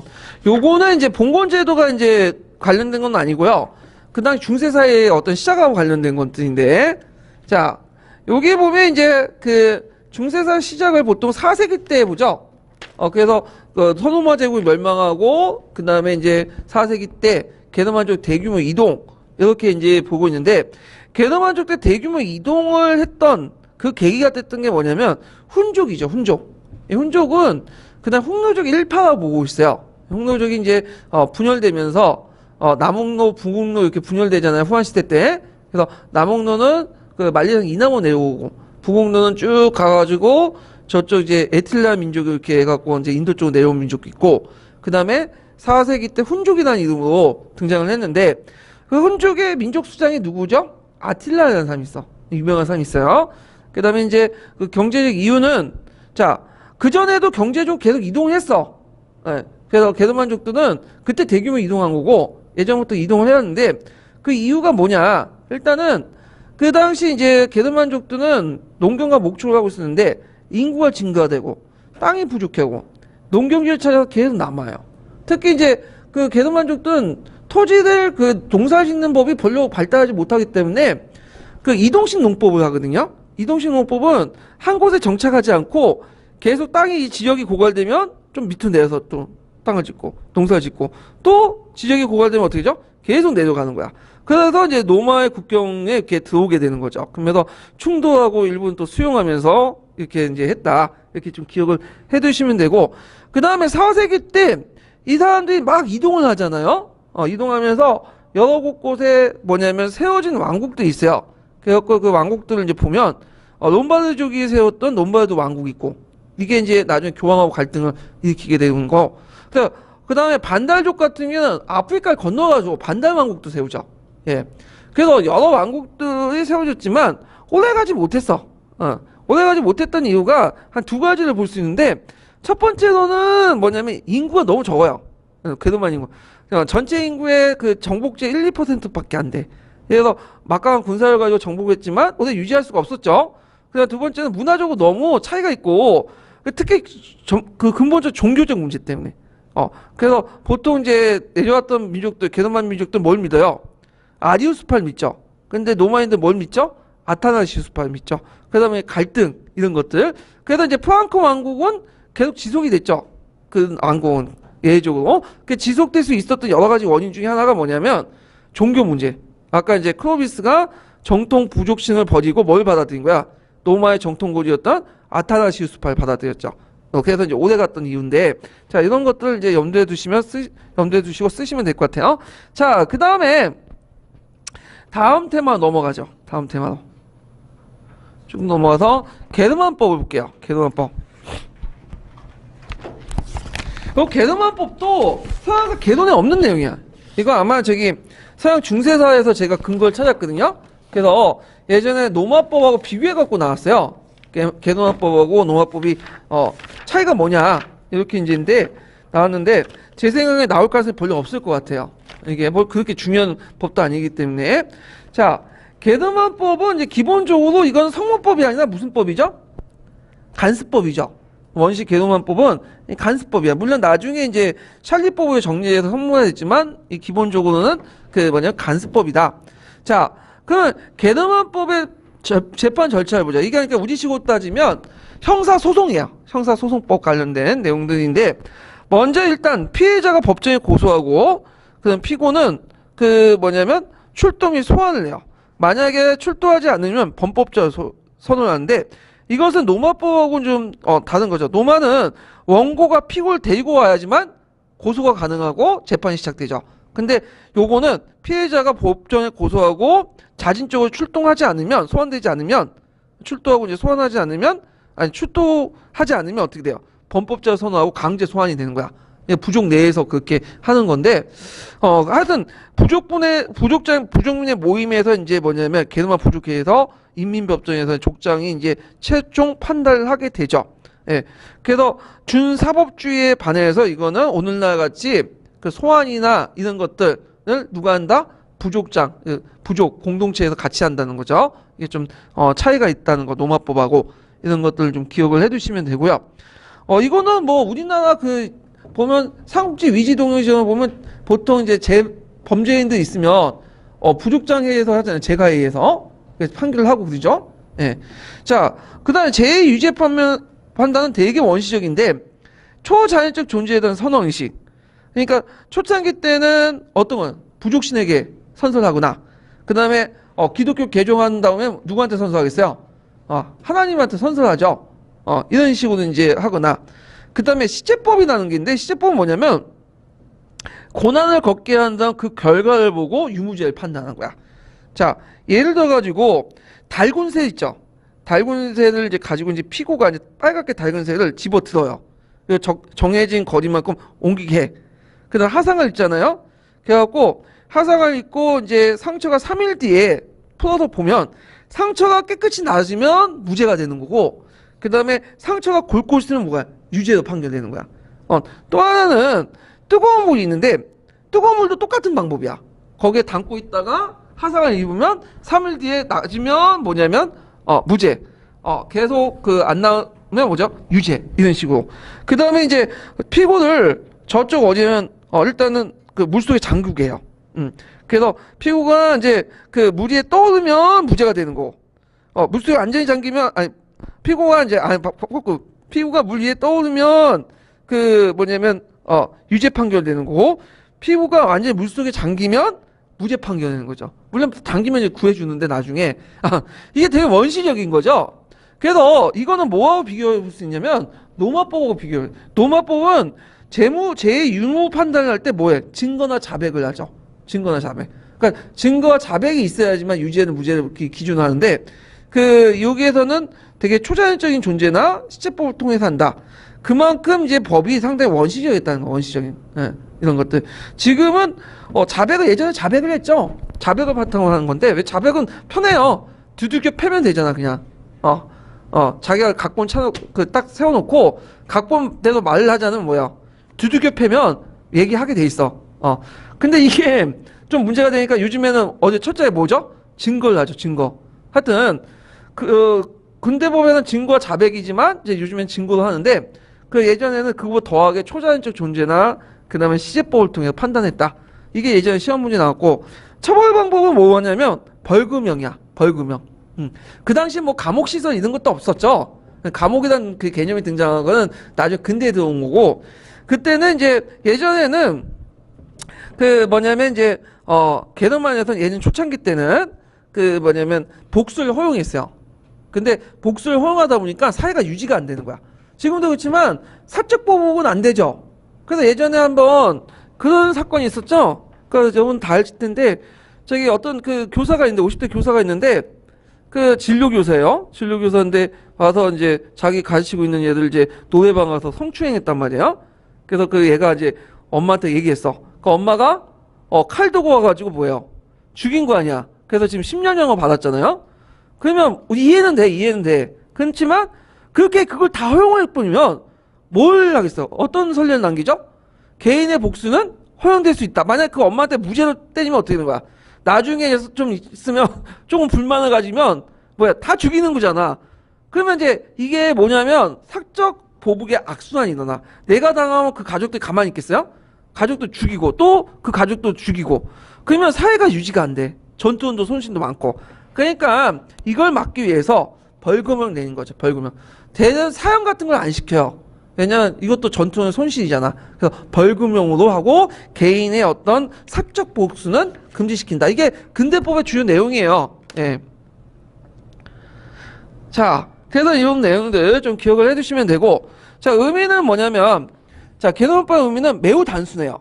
단순하지만, 단하지만이에요. 거기 단순하지만 못한데 순자 이렇게 집어넣으시고, 자, 단순하지만 그 계급만족에 있어서 법이나 성문화되지 않은 부족의 간섭이고 이게 구조로 계속 전달되죠. 그래서 각 족족의 고유한 법을 지니고 있다. 예. 그래서 이거는 보편적인 게 아니라 그 개별적인 부족마다 고유한 법이 있고 심지어는 그 상위 부족이 뭐냐면 지배 부족이 피지배 부족들을 통치해도 지배 부족의 법을 피지배 부족에게 강요하진 않아요. 뭘 통해서 하죠? 피지배층에 있는 피지배 부족들의 법에 의해서 뭐냐면 통치를 하죠. 그래서 이런 법은 상위법이나 이런 개념도 없어요. 그냥 그 지역에서 계속 내려왔던 법이고 그 지배 부족도 자기 지배 부족의 법을 강요하지도 않아. 그 피지배 부족들 법을 그대로 쓰는 거죠. 그래서 이제 이 법은 위로부터 부과된 법이 아니라 구성원 자체가 자연스럽게 형성된 법이다. 그래서 노마법 같은 경우에는 위에서 부과되죠. 나름대로 민해나 그다음에 뭐 항제나 그다음에 원료이나 이런 것을 통해서 아래로 부과한 법이잖아요. 그게 아니라는 거죠. 자, 그래서 이제 이런 내용도 있고, 그다음 재판과 관련돼서 이제 개도만 부족된 민주주의 요소가 있다. 그래서 민주주의 절차를 통해서 했다. 그래서 그것에 대한 반론이 있어요. 그런 것도 있는데, 여기에서 좀 눈여겨볼 게 뭐냐, 다른 건 볼 필요 없고요. 여기는 뭐 중요한 건 아니니까. 거기 두 번째 보세요. 자, 이거는 노마법하고 차이가 있는데, 노마법은 뭘 강조하죠? 형평을 강조하죠. 그러니까 이제 신분이 낮거나 높거나 법 위에서 모든 사람이 뭐야? 평등하게 적용되는 거야. 근데 이제 개념법은 그게 아니라는 거죠. 신분에 따라서 법률성 차이가 있어요. 그래서 비문지적이죠. 그래서 예를 들어서 이제 일반 평민들은 좀 높은 형량을 받고 똑같은 범죄라도 그 다음에 좀 약간 이제 심이 있는 사람들은 어떻게 되죠? 귀족들이나 그런 사람들은 낮은 형벌을 받는 거죠. 예. 그래서 법도 이게 형평성이 없다라는 거죠. 예. 근데 우리나라 법도 노마법보다는 개념법이 더 나은 것 같아. 오히려 보면 재벌들에게는 좀 간대하고 집행유예도 다 풀리라고 그다음 없는 사람들은 되게 심하게 때리고 그러잖아요. 예. 그런 것들하고 좀 비슷할 것 같은데 자 그래서 이런 것도 있다는 거 보시면 되고요. 자 영향은 중세법이 바탕이 됐고요. 이거는 이제 노마법 번영이죠. 증거보다 시제법 판단을 유형을 사용했는데 그래서 이 노마법이 노마법이 그 개념만 부족법 대체를 하게 돼요. 합리적인 노마법은 없어지고 개념만 부족법이 대신하게. 이 시대에 역행되는 거죠. 노마법이 선진법인데 그 후진적인 개념화법이 대신하는 거야. 근데 이제 나중에 이제 중세 말기에 들어가면 이제 중앙집권화가 이제 강화되면서 사회가 점점 복잡화되고 그러면서 점점 원시적인 개념화법 대신에 이제 뭐가 되는 거야? 노마법이 다시 발견이 돼요. 그래서 노마법을 이제 점점 적용하고 다시 이제 중세 말기에 되면 노마법이 이제 우세로 이제 하게 되지만 중세 초중기 때는 개념화법이 우세였다. 이렇게 이제 보시면 되고요. 자, 그래서 이 개념화법 같은 경우에는 나올 가능성이 거의 없어요. 그래서 그냥 이런 게 있구나 하고 넘어가시면 돼요. 예전에 기출에 한번 나왔기 때문에 지금 언급을 해드리는 건데 나올 가능성 없고 자, 그 다음에 프랑코 왕국 넘어가죠. 프랑코 왕국. 자, 이 프랑코 왕국은 시험 문제 많이 나와. 특히 그 카르스테제 부분이 많이 나오죠. 카르스테제 부분이 카르스테제 업적들 이런 것들 이제 많이 나오는데 그러면 이제 요 내용들을 이제 좀 보고 넘어갈게요. 자, 보통 이제 프랑코 왕국은 누가 세웠죠? 프랑코 왕국은 프랑코족이 세웠죠. 네, 프랑코족이 세웠는데 이 프랑코족들은 원래 어디에 살았던 민족이냐면 오늘날 네덜란드에 살았던 민족이야. 네덜란드 벨기에 지역이. 그래서 프랑스로 이동해갖고 프랑크 왕국을 세웠는데, 그러다 보니까 근거리죠, 완전히. 되게 단거리로 이동을 했잖아요. 그리고 이제 본래 거주지에서 나일강을 거점에서 이제 네덜란드 주변을 거점해서 계속 확대해서 내려왔기 때문에 자신의 근거지를 같이 포함해서 내려온 거야.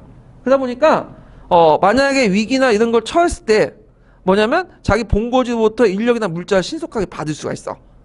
그러다 보니까 다른 그 게르만 왕조보다 뭐냐면 오래 유지할 수 있었다. 이런 것들이 있고, 그 다음에 두 번째로는 프랑스라는 지역이 상대적으로 비잔틴 제국이나 이슬람 세력으로부터 공격을 면할 수 있는 지역이에요. 그래서 밑에 이베리아 반도에서 무슨 산맥이 있죠? 피레네 산맥이 있고, 그 다음에 비잔틴 제국하고 좀 거리가 멀죠. 지중해까지 가로막혀 있고. 그래서 이런 지리적 조건. 그래서 이제 예를 들어 서고토 왕국은 나중에 누구한테 먹혀요? 이베리아 반도에서 세워졌던 서고토 왕국은 우마이야 왕조한테 먹히잖아요. 우미야드 왕조, 우마이야 왕조 이렇게 막 먹히고, 그 다음에 우리가 알고 있는 저희 롬바르드 왕국, 아니 동고토 왕국이나 이런 데는 누구한테 먹히죠? 비잔틴 제국한테 먹히죠. 그래서 이런 것들 감안하면 상당히 프랑크 왕국 운이 좋았다고 보시면 돼요. 지리적 입지에서. 그 다음에 3번은 이제 절대적인 건데, 하나가 노마 카토릭 개종했죠. 클로비스가. 그래가지고 노마인과 문화적 갈등을 최소화시켰어요. 그러면서 이제 노마 게르만 사회를 형성했고, 그 다음 정착지였던 갈리아 지역이 예전부터 농경이 발달됐고, 그 다음에 오래전부터 노마 문화가 뭐냐면 학대되고 있었던 지역이다. 그래서 거기에 살고 있는 게르만족들은 좀 약간 노마된 게르만족들이에요. 신노마적이고. 그러니까 거기에 살고 있었던 거기 살고 있었던 이탈 노마인들은 예전부터 게르만족들이었는데 뭐냐면 노마화된 사람들이죠. 그래서 이런 측면에서 이제 뭐냐면 좀 융합되기 편한 곳이었다. 이렇게 이제 보시면 되겠죠. 자, 그럼 프랑크 왕국은 크게 두 개 왕조로 이어지죠. 하나가 이제 뭐냐면 메로빙고 왕조. 그다음에 교과서에서는 메들베우스 왕조로 되어 있더라고요. 예, 메로빙고 왕조라고 했는데, 제가 공부할 때 메르빙고 왕조가 있어요. 메르빙고 왕조가 이제 뭐냐면 입에 있는데, 교과서는 메르베우스 왕조라고 해요. 메르베우스 왕조. 예, 쓸게요. 제가 발음이 좀 약간 시원치 않아가지고.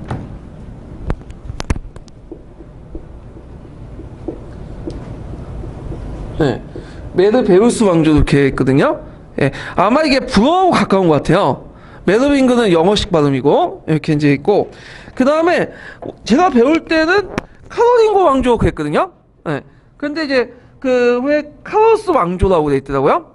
예, 그래서 교과서에서는 이렇게 표현이 나는데, 하여튼 초기 때 왕조는 이제 되게 5세기 말에서 8세기 중반 정도의 왕조죠. 그 왕조는 메르빙고 왕조. 그 다음에 8세기 중반에서 거의 한 10세기 때 성립했던 왕조가 카로링고 왕조. 이렇게 이제 구분을 해요. 자, 메르빙고 왕조, 메르베우스 왕조 때 메르빙고 왕조를 세웠던 사람은 누구냐면 클로비스죠. 네, 그래서 클로비스는 왕조를 개창했다. 5세기 말 정도의 내용인데, 이 사람은 카토릭을 개종했어요. 카토릭 개종했는데, 여기 주의할 것은 원래 아리우스파를 믿었던 사람이 아니라, 이 사람은 뭐죠? 부족신을 믿었던 사람인데, 이걸 아타나시우스파를 받아들인 거죠. 쉽게 받아들일 수 있었던 거죠. 그리고 이제 영토를 확장했는데, 이게 종교 정쟁적인 어떤 성격을 갖고 있는데, 그 당시 누구하고 싸웠냐면 서고토족들과 싸웠어요. 이베리아 반도에 있는 그 부근에. 근데 서고토족들은 뭘 믿고 있었냐면 아리우스파를 믿고 있었어. 그래서 종교 정쟁적인 어떤 성격을 가지고 있었다. 이렇게 이제 보시면 되고, 자, 근데 이제 메르빙고 왕조 말기에 여러 가지 문제점이 있는데, 게르만족들에 보면 분할 상속제가 있어요. 그래서 장자에게 상속을 해주는 게 아니라 영토를 나눠주거든요. 그러면 영토를 나눠주면 시간이 지나면 어떻게 됐어요? 왕권이 약화되죠. 그 동생들은 큰 제후지만 큰 땅을 갖고 있고, 왕은 조금밖에 없잖아. 자, 그러다 보니까 이제 왕권을 대신해 갖고 궁제가 일종의 우리식으로 따지면 이제 궁중 관리인, 그러니까 우리식으로 따지면 비급한 재상 정도 되는 그런 사람들이 실권을 장악하게 되죠. 지방세력 확대되고 상업활동이 위축되고 농업경제가 이제 뭐냐면 해기되는 그런 것들이 부작용이 나는데, 이때 이제 궁제 출신 중에 한 명이었던 사람이 카로스 마르테이죠. 카로스 마르테 8세기 때 이제 사람인데, 이 사람이 이제 업적을 보면 이 사람은 왕은 아니에요. 아직까지 궁제였죠. 이스라엘 침을 격퇴하죠. 무슨 전투를 통해서? 뚜르 푸아티의 전투. 제가 그 프랑스어 발음이 엉망인데 뚜르 푸아티에 이렇게 보시면 되죠. 이 뚜르 푸아티에는 지도에도 이제 보시면 알겠지만 뚜르 지역과 푸아티에 지금 보이시죠? 그래서 피레네 산맥 넘어가지고 공격했던 이제 이스라엘 군들을 뚜르 푸아티아 전투에서 이제 격파를 하는데 이 왕조가 어떤 왕조냐? 옴미아드 왕조죠. 옴미아드.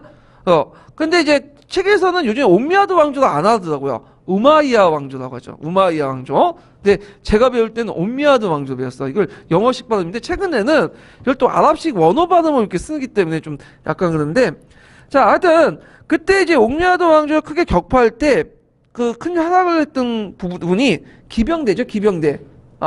그래서 이제 기병대를 통해서 옴미아드 왕조를 격파를 하고 그 후에 이제 기병대 양성의 필요성을 느껴가고 실시한 제도가 예전에 말하는 거는 뭐죠? 은대지 제도예요. 그래서 기병 양성을 해서 왕령지나 교회가 속했던 땅들을 나눠주게 되죠.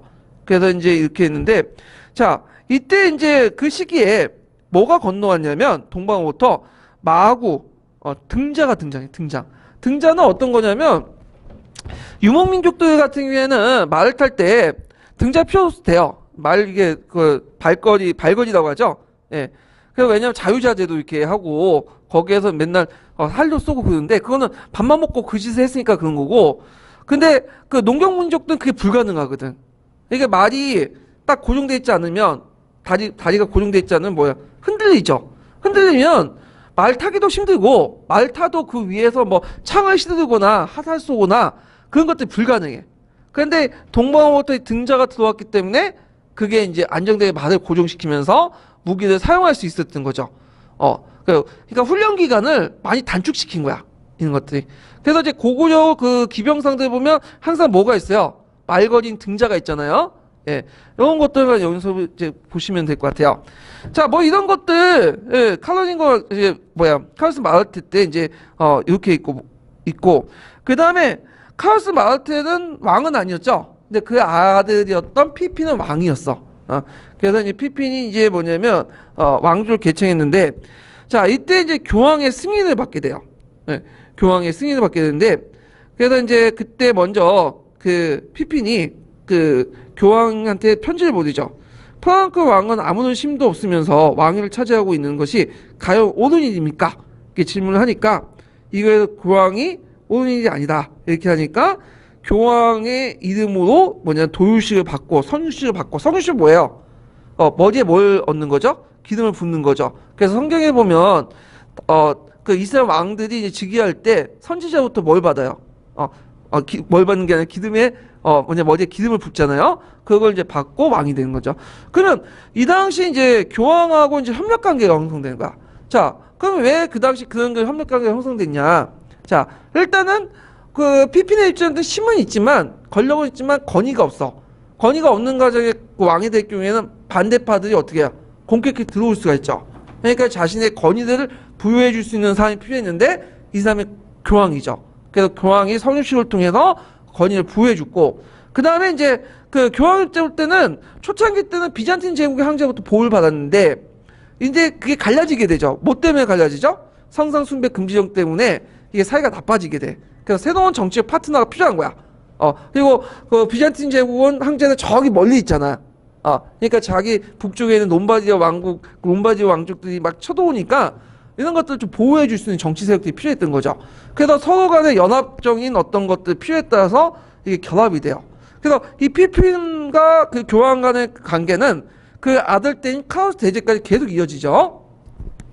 그래서 이제 교황이 이제 이렇게 해주니까 그 당시 이제 교황령을 기증하게 되죠. 그 당시 북이탈리아 지역에 롬바디아 왕국이 있었는데 그 롬바디아 왕국이 그 로마를 계속 괴롭혔어요. 그래서 그 중에 이제 롬바디아 왕국을 쳐서 그 중에 일부 땅을 뺐죠. 이 지역이 라반나라는 지역이야.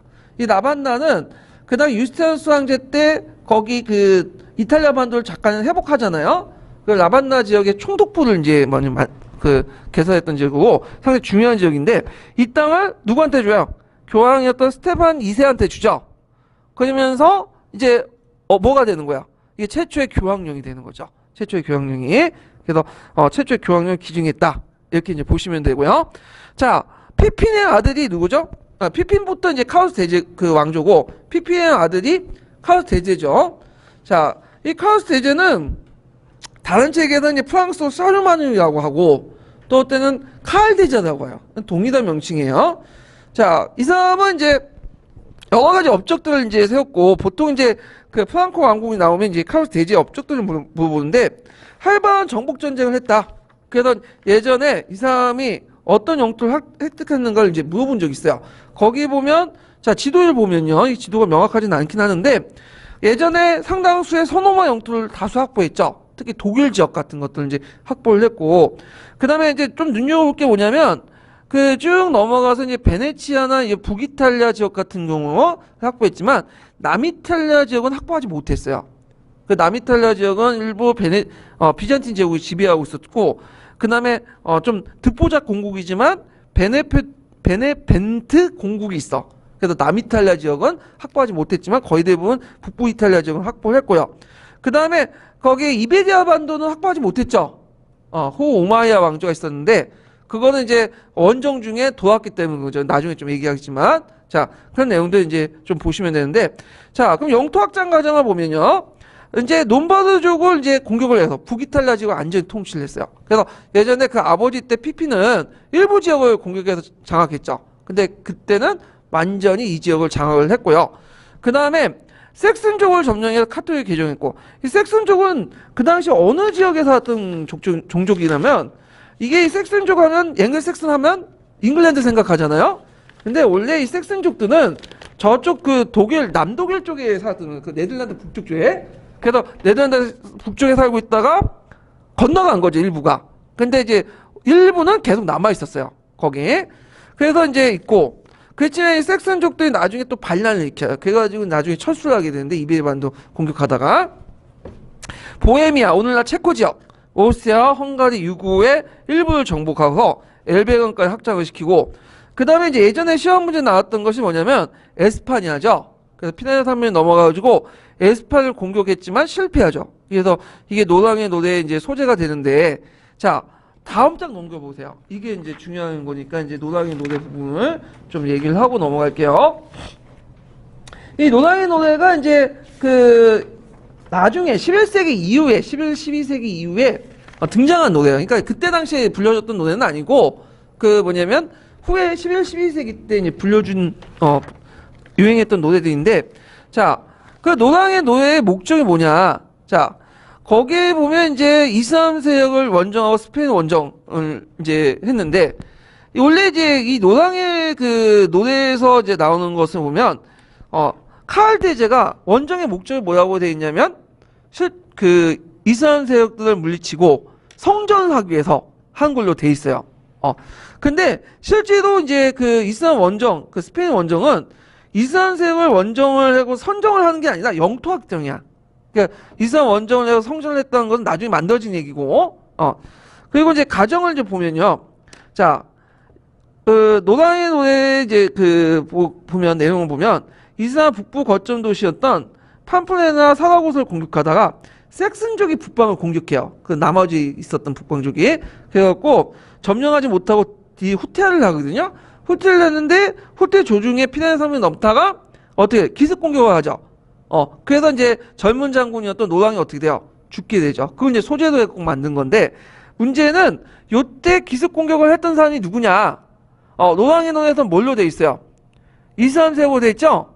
근데 실제는 누구예요? 같은 기독교인이었던 피레네 산맥의 그 피레네 산맥에 살았던 기독교인 바스크족이야. 바스크족. 예. 그래서 이제 있고 결국에는 성공하지 못했죠. 그래서 뭐가 되냐? 카탈루냐 지방에 그 카탈루냐 지방에 에스파냐 번경주를 설치하죠. 그래서 그 지도에 보면 피레네 산맥 안쪽 있죠. 그 지역에 그 뭐냐면 그 당시 이슬람 세력과 경계를 하기 위해서 에스파냐 번경주를 설치했다. 그 지도에서 이제 확인해 보시고요. 그러면 이 노랑 그 이슬람의 세력의 원정의 이제 그 뭐냐 영향이 뭐냐? 그 노랑의 노래보다는 이거 지우시고 거기 스페인 원정을 적어놓으세요. 스페인 원정. 예, 제목을 스페인 원정을 적어놓은 게 낫겠다. 자, 스페인 원정의 영향을 이제 보면요. 12세기 때 십자군 전쟁 과정에 노랑의 노래가 역사적 소재를 이용했다는 거. 네. 그래서 12세기 때 만들어진 노래고, 이것은 뭘로 이제 아니야 십자군 전쟁을 전당화시키는데, 거기에도 많은 역사적 왜곡이 일어나죠. 일단 사류마뉴가 나이가 120세로 그려져 있고, 그 다음에 이게 원래는 이제 스페인 원정이 단순한 영토 확보 전쟁이거든요. 근데 이걸 뭘로 묘사를 해요? 마치 기독교의 군대가 이슬람 세력을 쳐부시는 성전을 모사해. 성전을 모사를 하고, 그 다음에 원래 이제 노랑이 노랑의 노래에서는 노랑이 누구한테 죽죠? 이슬람 세력한테 죽지만 실질적으로는 바스크족에게 죽죠. 같은 기독교인은. 그래서 이런 식으로 역사 왜곡이 일어났다. 그럼 이런 역사 왜곡을 왜 했냐? 그 당시 십자군 전쟁은 누굴 대상으로 한 거예요? 예?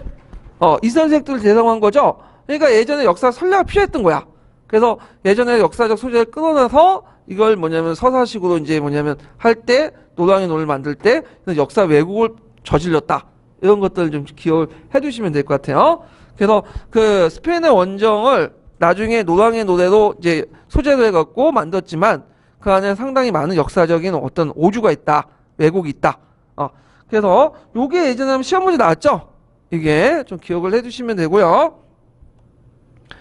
자, 그 다음에 이제 앞에 다시 돌아와서 그럼 피지배층대 통치는 어떻게 했냐? 이걸 좀 보면요.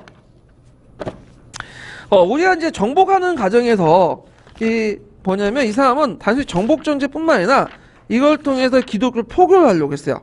그래서 이제 곳곳에 새로운 교구들을 설치하고, 그 다음에 교구들에 있는 교구를 설치하고, 그걸 통해서 이제 기독교를 포교하고, 또 함께 행정 조직을 이용하려고 했어. 왜냐, 그 당시에는 문맹자들이 되게 많고, 글 읽는 사람이 별로 없었거든요. 글 읽는 사람이. 그러다 보니까, 글 읽는 사람들 주로 어떤 사람이 되겠어요? 예? 글 읽는 사람들은, 신부들, 성직자들이죠. 성직자를 이용해갖고, 행정조직을 확충시키려고 했던 거죠. 그래서 이 사람은 행정조직을 확충시킬 겸, 또 기독교를 또 포교할 겸, 그래서 이런 것들을 했고, 그 다음에 이제 아까 얘기한 것처럼 국경 근처에 변경주를 설치하죠. 카탈로니아 지방에. 아까 지금 얘기했고요. 자, 그 다음 뒤에 넘어가서, 통치체제 구축을 이제 보면요. 이 사람은 나름대로 중앙집권적인 어떤 정책들을 이제 펼쳤죠. 물론 그렇게 성공하지는 못했지만, 나름대로 중앙집권적 어떤 통치체제를 이제, 구축하려고 했다. 그래갖고, 그 당시 이제 이 사람이 수도로 정했던 곳이 어디냐면, 아헨이라는 곳이 있어요. 아헨. 네. 거기를 이제 수도 정하고, 전국의 여러 줄 나눠서 관리를 파견해요. 그래서 병경백이나 감찰관을 파견하고 지방관리를 감독하고 왕의 지배권을 강화시키려고 했다. 그렇지만 지방의 통치는 완전하지 못했다는 거죠. 그래서 그의 사후에 다시 분열되죠. 나중에 병경백이나 감찰관들은 일종의 뭐예요? 지방 세력화돼요. 예, 그래갖고 이제 했는데 나름대로 중앙집권을 강화시키려고 했지만 제대로 되지는 못했고요. 자, 그다음 문화정책도 예전에 기출문제 나왔던 거죠. 이 사람은 이제 카로스 대제 자신은 문맹자예요. 글을 못 읽어. 그럼에도 불구하고 이제 문화지능에 상당히 심연을 기울였는데, 그래서 이때 이제 라틴 문화가 이제 발달됐죠. 예전에 이제 사라졌던 이 라틴 문화가 많이 이제 부흥을 해가지고 이 시대를 뭐라고 하냐면 카롤링고 르네상스예요. 그래서 예전에 14세기, 16세기 때 르네상스가 있었죠. 그래서 부흥, 재생. 그래서 예전에 사라졌던 이 그리스 라틴 문화를 다시 부흥을 시켰다. 그래서 이 고전 문화를 보존하면서 그리스 라틴 문화를 융합시키는 그런 역할을 해서 중세 문화의 발달에 큰 공헌을 했는데, 그 내용을 보면요. 자, 게르만족 때 법률을 편찬하고, 그 다음에 이제 에크스 라샤펠, 그러니까 아헨이라는 곳이죠. 예전에 지명 이름이. 그래서 궁중학교를 세우고, 그 다음에 교회학교를 설립하고, 알키나에서 이제 저기 영국 사람이에요. 예.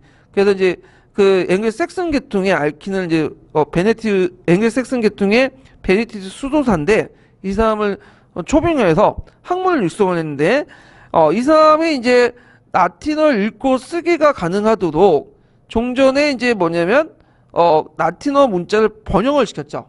예. 그래서 요때 번역시킨 문자가 오늘날 뭐의 기원이 되는 거예요? 알파벳 소문자의 기원이 돼요. 그래서 이게 예전에 시험 문제 나왔어요. 카롤링고 시대 때 소문자. 그래갖고 이제 있고, 이 라틴어 문화를 수집하면서 라틴 문화를 부흥하면서 라틴어가 뭐가 된 거죠? 국제어가 돼요. 라틴어가.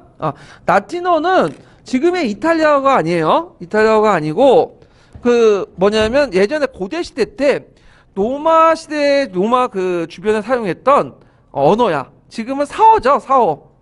그렇지만 이 라틴어는 동아시아의 한문 역할을 하는 거죠. 그래서 영어, 프랑스 이게 그 기원이 됐던 언어 다 찾아보면 뭐가 나오는 거예요? 라틴어가 나와요. 그래서 이제 그 중세 시대 때는 지식인들은 주로 라틴어를 많이 사용했어요. 라틴어를. 자, 그래서 이제 이런 내용도 이제 같이 기억을 해주시면 되고 결국엔 800년에 그 당시 로마 교황이었던 그 로마 교황이었던 교황이었던 네오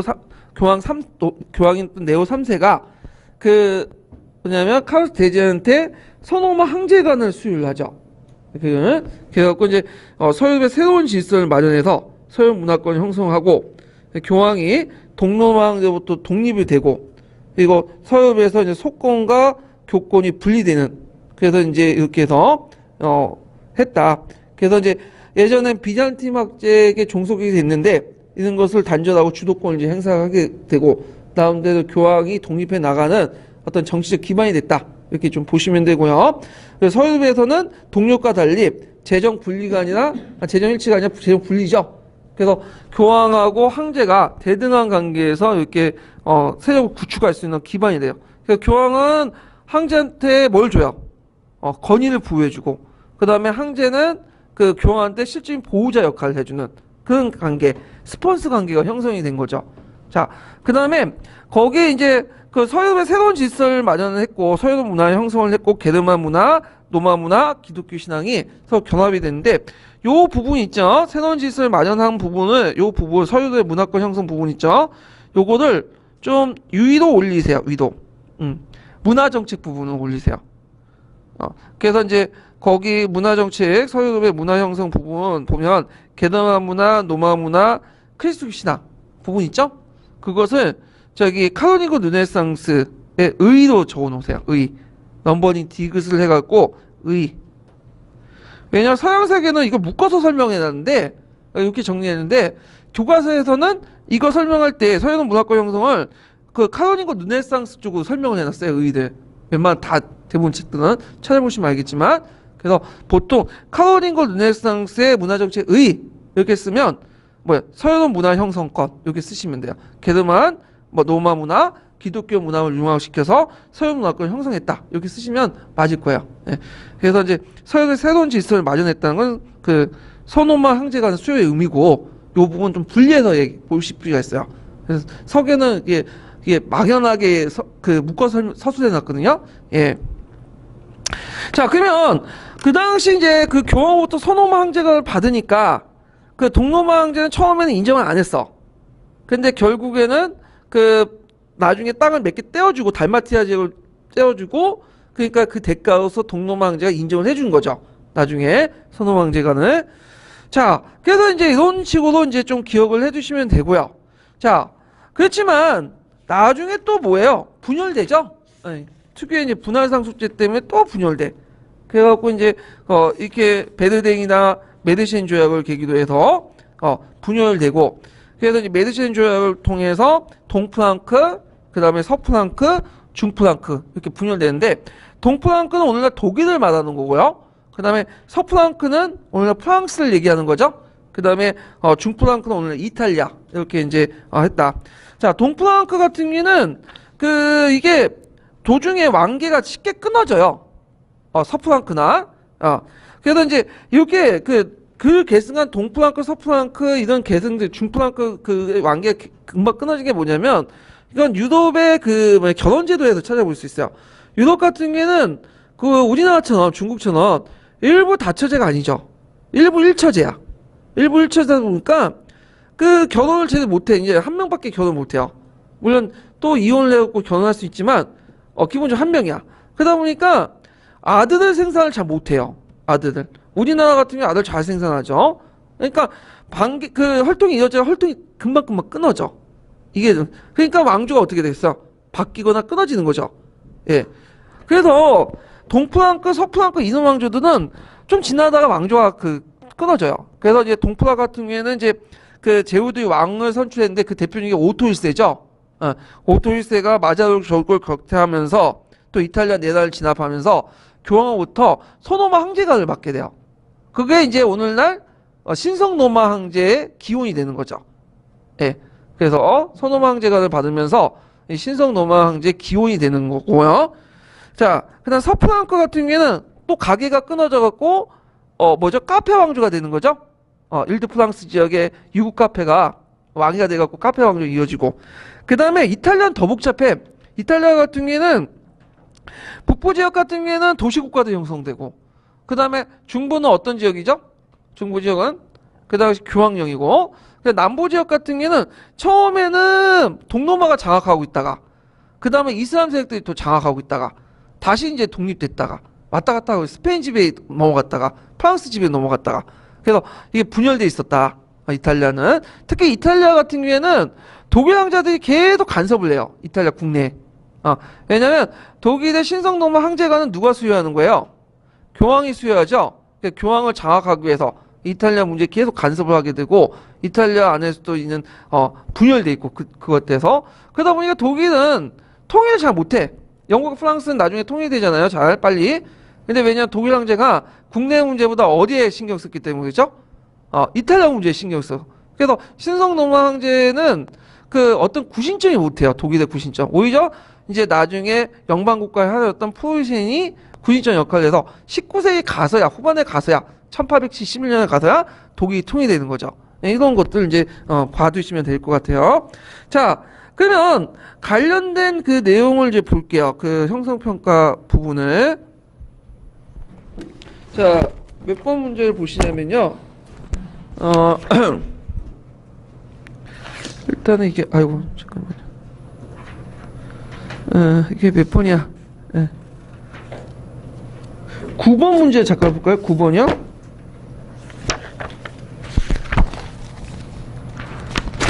9번 문제. 8번 문제 보죠. 8번하고 9번 문제 볼게요.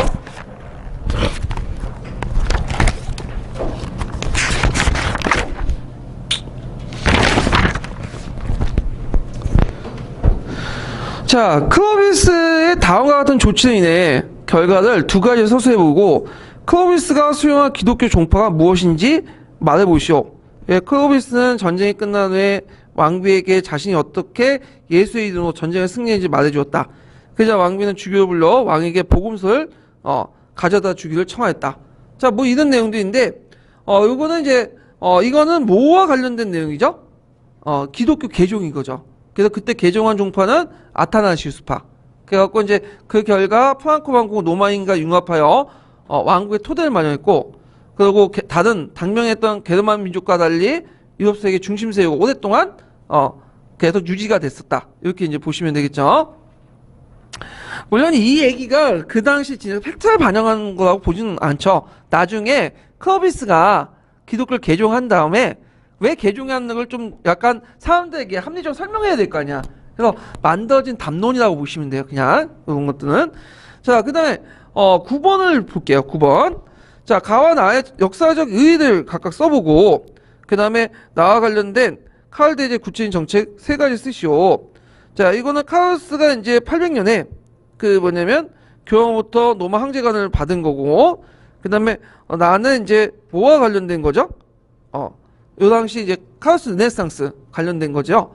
그래서 요걸 이제 계기로 교황의 중재 아래 로마 제국과 게르만족의 결속이 강화됐는데, 이건 좀 단순한 거고, 더 쓰자면 서유럽의 새로운 질서가 마련됐고, 그 다음에 교황이 동로마 황제로부터 독립됐고요. 그 다음에 서유럽의 속권이 분리되어 속권과 고권이 분리돼서 유럽의 정치 과정에 대립축이 형성됐다. 이런 내용까지 쭉 쓰시면 되겠죠. 자, 그 다음에 나의 의미는 이제 뭐냐? 아까쯤에 얘기한 것처럼 제가 곤치라고 했죠. 아까쯤에 그 뭐냐면 서유럽의 서로마 황제관 수요의 의 중에 일부를 그쪽 그 카로링고 르네상스의 문화 정책의 의도 뭐냐면 곤치라고 했죠. 여기 나오는데, 이로써 카로스 대제 때 대제라고 하는 게 그냥 오타가 좀 집어넣고 대제 때 카로스 대제 때 그 로마의 고전 문화, 기독교 문화, 게르만족 문화가 하나로 어우러져 무슨 문화의 토대가 됐다? 중세 문화의 토대가 됐다. 이게 교과서에 있는 내용이야. 그래서 교과서에 일관적으로 있기 때문에 이걸 쓰시면 돼요. 이걸요. 자, 그러면 여기에서 나의 구체적인 정책들, 이것도 외워두셔야 되겠죠? 섹슨족이었던 알킨을 비롯한 많은 학자들, 그 당시 이제 에크스 라사페, 이게 아엔이에요. 별도의 지명이고, 별칭이고요. 궁중학교를 세웠고, 고전 라틴어 문법, 논리학, 이런 것들을 가르쳤고요. 그 다음 수원에서 고전 작품의 필사를 비롯한 고전 연구를 했었고, 그 다음에 그 외에도 뭐 여러 가지가 있어요. 그래서 이제 그 라틴어 문헌을 수집하고, 라틴 문화를 부흥했고, 그 다음에 여긴 안 나왔지만 소문자를 제정했죠. 네, 그래서 그 당시 그 소문자가 알파벳 소문자의 기원이 된 거죠. 예, 그래서 예전에 기출에 문제 나왔던 거니까 좀 기억을 해두시면 될 것 같아요. 자, 그래서 이렇게 이제 보시면 되고요. 그래서 카페 왕조인데 요거는 다음 시간에 할게요. 제가 내일 학교 가야 되기 때문에 예, 여기에서 좀 다음 시간에 하고요. 예, 오늘 수고하셨습니다.